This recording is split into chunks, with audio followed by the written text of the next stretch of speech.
Meu irmão, minha irmã, paz e bem. Estamos aqui em mais um Direção à Luz da Palavra. Hoje o texto está em João 13, de 1 a 15. Hoje, quinta-feira santa. Vamos ao texto. Era antes da festa da Páscoa. Jesus sabia que tinha chegado a sua hora de passar deste mundo para o Pai. Tendo amado os seus que estavam no mundo, amou-os até o fim. Estavam tomando a ceia. O diabo já tinha posto no coração de Judas, filho de Simão Iscariotes, o propósito de entregar Jesus. Jesus, sabendo que o Pai tinha colocado tudo em suas mãos e que de Deus tinha saído e para Deus voltava, levantou-se da mesa, tirou o manto, pegou uma toalha e amarrou-a na cintura. Derramou água numa bacia e começou a lavar os pés dos discípulos, enxugando-os com a toalha o que estava cingido. Chegou a vez de Simão Pedro. Pedro disse: Senhor, tu me lavas os pés? Respondeu Jesus: Agora não entendes o que estou fazendo. Mais tarde compreenderás. Disse-lhe Pedro: Tu nunca me lavarás os pés. Mas Jesus respondeu: Se eu não te lavar, não terás parte comigo. Simão Pedro disse: Senhor, então lava não somente os meus pés, mas também as mãos e a cabeça. Jesus respondeu: Quem já se banhou não precisa lavar senão os pés, porque já está todo limpo. Também vós estáis limpos, mas não todos. Jesus sabia quem o ia entregar, por isso disse: Nem todos estáis limpos.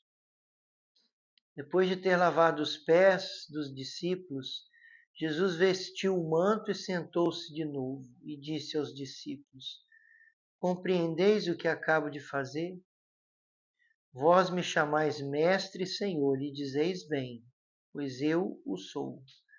Portanto, se eu, o senhor e mestre, vos lavei os pés, também vós deveis lavar os pés uns dos outros.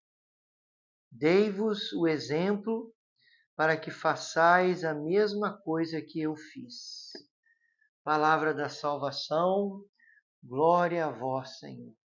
Então, esse é o Evangelho do lava-pés, o conhecido Evangelho do lava-pés, aqui João 13, de 1 a 15. E é uma palavra realmente muito bonita, né? Eu quero focar aqui hoje, na direção de hoje, no versículo 3. Jesus, sabendo que o Pai tinha colocado tudo em suas mãos e que de Deus tinha saído e para Deus voltava. Meus irmãos, a nossa vida espiritual, ela é um caminho de volta para Deus. Nós viemos de Deus. Nós viemos de Deus, né? Mas a nossa natureza foi ferida pelo pecado, né? Então, voltar para Deus, toda a nossa vida de oração, toda a nossa vida espiritual, nossa caminhada de busca pela santidade, de busca de fazer a vontade de Deus, de busca em viver para Deus e não para nós mesmos, é fazer um caminho de volta, é voltar para o Pai. Ou seja, voltar para o Pai é fazer o caminho contrário ao caminho da natureza ferida pelo pecado, você compreende? Qual é o caminho contrário ao caminho da natureza, ao caminho que é próprio, que é normal, que é natural na nossa humanidade ferida pelo pecado original? É o caminho do amor. É o caminho do amor e da humildade, podemos dizer assim, porque a humildade, com certeza, meus irmãos, é a base de toda a vida espiritual. É a base de toda de todo esse nosso movimento de voltar para Deus, né? Não é um movimento de voltar para Deus, a vida espiritual, um movimento de se conectar com Deus, porque é como se estivéssemos assim a maior parte do tempo desconectados de Deus. muito mais conectados conosco mesmo, com a nossa natureza, com as nossas emoções, com os nossos apetites, com o nosso querer, e desconectado de Deus. Mas é preciso fazer esse caminho de volta, de se voltar para Deus, de se conectar com Deus. E é o caminho contrário ao caminho da natureza. Você vê aqui Jesus, né, colocou água na bacia, amarrou uma toalha na cintura e foi lavando os pés dos discípulos. Todo mundo já ouviu, sabe que era um serviço comum naquela época aos escravos. Os escravos faziam isso, lavavam os pés dos seus senhores quando estes chegavam da rua. Então veja bem, o caminho de volta, a vida espiritual é um caminho de volta para Deus, de voltar-se para Deus, de conectar-se com Deus. E esse caminho é o caminho contrário da natureza, ou seja, é o caminho da humildade, é o caminho do amor. Sim, é o caminho da oração, mas de uma oração que nos leve ao amor e à humildade. A nossa vida de oração precisa produzir este fruto da oração e da humildade.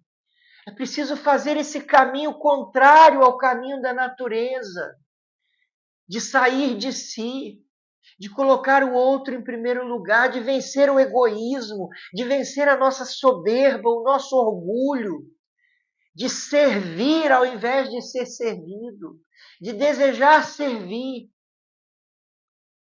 desejar lavar os pés dos irmãos. É um caminho contrário ao caminho da nossa natureza. Pode parecer bonito assim nas palavras, mas na prática a gente tem que se violentar, tem que fazer violência consigo mesmo para viver isso, para colocar isso em prática. No versículo 34, um pouco mais adiante, Jesus vai concluir isso aqui dizendo, olha, eu vos dou um novo mandamento. Novo! Isso aqui é novo. Não está lá no decálogo, nos 10 mandamentos. Isso aqui é novo. Não é amar a Deus sobre todas as coisas e o próximo como a si mesmo. Não, eu vos dou um novo mandamento. Que vos ameis uns aos outros, assim como eu vos amei. Quando Jesus faz essa cerimônia de lavar os pés dos seus discípulos, ele está mostrando para nós como fazer o caminho contrário ao caminho da natureza. Não pode deixar a natureza seguir o seu curso, porque a nossa natureza foi ferida pelo pecado e naturalmente somos egoístas e soberbos. E para fazer o caminho de volta é preciso gestos de humildade, gestos de amor, gestos que vençam o egoísmo, que vençam a soberba. Então, meu irmão e minha irmã, o conselho de hoje, a direção de hoje, à luz da palavra, busque viver uma oração que produza o fruto da humildade e do amor. Procure viver uma oração que te disponha, que te faça tendente, inclinado a amar e a ser humilde. Procure esse fruto através da sua vida de oração. Uma vida de oração, ainda que seja intensa, ainda que você reze muito, mas que não produza, sobretudo, o fruto da humildade e do amor, é uma oração sem fecundidade. Procure isso. Procure fazer o caminho de volta, o caminho contrário ao da natureza ferida pelo pecado, vivendo uma vida de oração que produza o fruto da humildade e do amor. Fique com Deus. Até nosso próximo encontro.